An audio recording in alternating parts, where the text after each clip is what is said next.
quoi ressemblera l'agriculture du futur?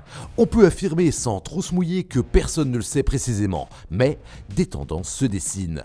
Parmi elles, l'agroécologie, avec notamment une attention particulière portée à la vie du sol, mais aussi la robotique, avec le développement de multiples machines parfaitement autonomes.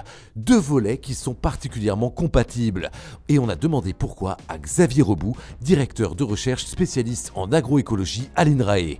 Et d'après lui, tout commence avec une histoire de poids.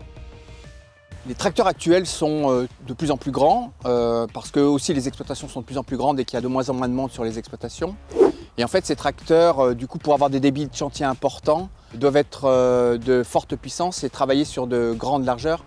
On en est donc rendu à devoir même rajouter des masses à l'avant des tracteurs pour équilibrer l'ensemble.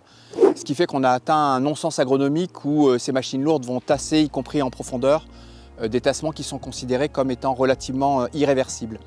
Et donc face à cette logique du toujours plus grand, toujours plus gros, le fait que l'on puisse remplacer le chauffeur par un algorithme qui va faire ça de manière autonome et robotisée permet de revenir sur des tailles d'équipements qui sont beaucoup plus petits.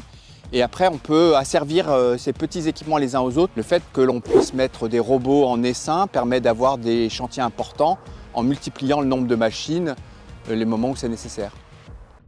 Et aussi paradoxal que ça puisse paraître, ces robots ultra-futuristes vont permettre de renouer avec des traditions du passé et de redonner ainsi de la vie à certains sols abîmés.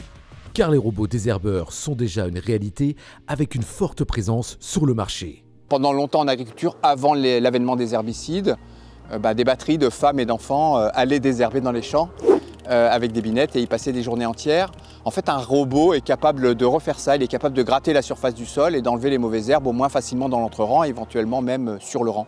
En faisant ça, en fait, on évite un traitement herbicide et donc on peut éviter d'utiliser un certain nombre de molécules dont on sait qu'elles ont des effets perturbateurs pour des organismes du sol.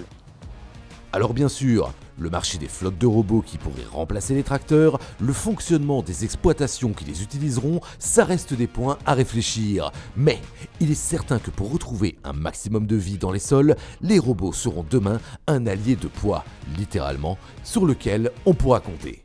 Enfin, précisons que ces tendances sont non exhaustives et les robots auront sans doute un rôle à jouer dans la collecte de données automatisées pour gérer la complexité des traitements phytosanitaires et, on peut l'imaginer soyons fous, encore un pas en avant en termes d'autonomie complète et d'intégration des technologies de l'intelligence artificielle.